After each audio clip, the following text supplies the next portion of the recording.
ये अमर कथा एक दिन चली और चलने से पहले भगवान शिव ने कहा कि सुनो पार्वती, मैं अमर कथा सुनाऊंगा जरूर सुनाऊंगा, परंतु मैं आंख बंद करके सुनाऊंगा। हमें कैसे पता चलेगा कि आप सुन रहे हो? इसलिए ऐसा करो कि आप ना बीच बीच में हुकारी भरना। पहले दादी लोग नानी लोग सुनाते थे, नहीं?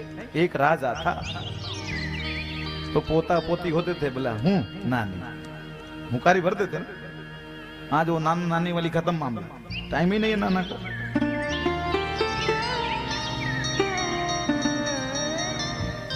तो हुकारी की जगह पर ओम ओम कहने का व्यवस्था बन गई कि ठीक है पार्वती, आप ओम बोलना, मैं कथा सुनाता रहूंगा। वो कथा सुना रहे हैं जी, बीच बीच में ओम बोल रहे हैं। लेकिन यही अमरनाथ की स्थान पर, जब अमरनाथ के स्थान पर जब ये अमर कथा होने लगी, अमर कथा मतलब श्रीमद् भागवत कथा, यही अमर कथा है। और जब अमर कथा 2 से 3 दिन चला ना, तो वो जो मरा हुआ अंडा था उसमें भी जीव आ गया। वो जो निर्जीव अंडा था वो सजीव हो गया कथा के प्रभाव से। और उसमें से बहुत ही बढ़िया एक सुख का शावक, सुख पक्षी का एक छोटा सा,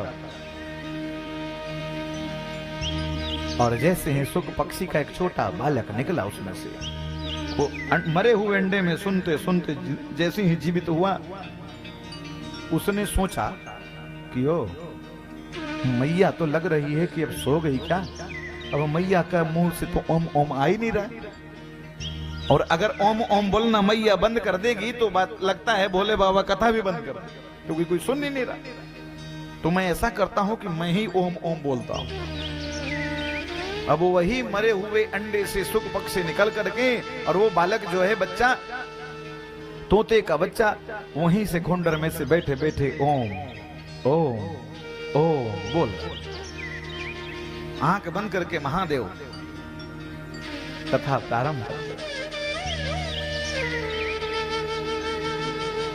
और जब अंतिम दिन कथा हुई, जोर से महादेव ने कहा, बोलो वृंदावन बिहारी लाल की। अजी जैसे ही जयकारी हुई, आंख खोली दोनों पार्वती मैया। पार्वती मैया बोली, महादेव, हाँ देवी, वो एक बात और बताओ कि उद्धव जी ने विदुर जी से क्या कहा था?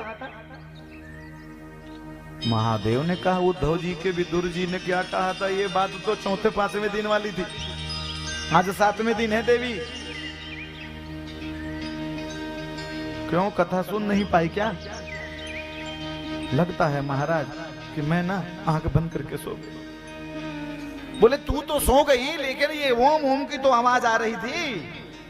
वो फिर ओम किसने बोला? अब त्रिशूल को आदेश दिया, और जैसे ही त्रिशूल को आदेश दिया, जिन्हें त्रिशूल दौड़ा उस सुख पक्षी के तरफ। और जैसे ही सुख पक्षी ने देखा कि अब ये त्रिशूल छोड़ने वाला नहीं है, इसलिए उसी खोंडर से लगाया छलांग और उड़ने लगा।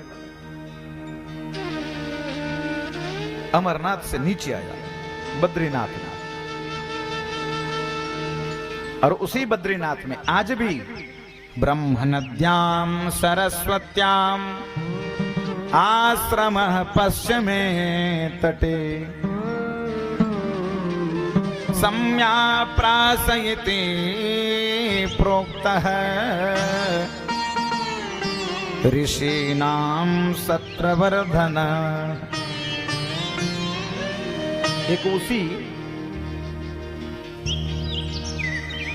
सरस्वती नदी के तट पर, जो बद्री विशाल है, बद्रीनाथ है, वहीं पे सरस्वती नदी है।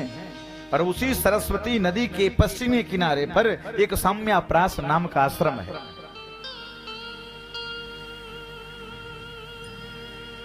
उसी आश्रम में व्यास जी भी रहते हैं, और व्यास जी की पत्नी है, उनका नाम है बिटका। बिटका भी रहती है, और दोनों आपस में विचार करती हैं कि हम लोग बुढ़े हो गए, कोई बालक है नहीं, कोई संतान है नहीं।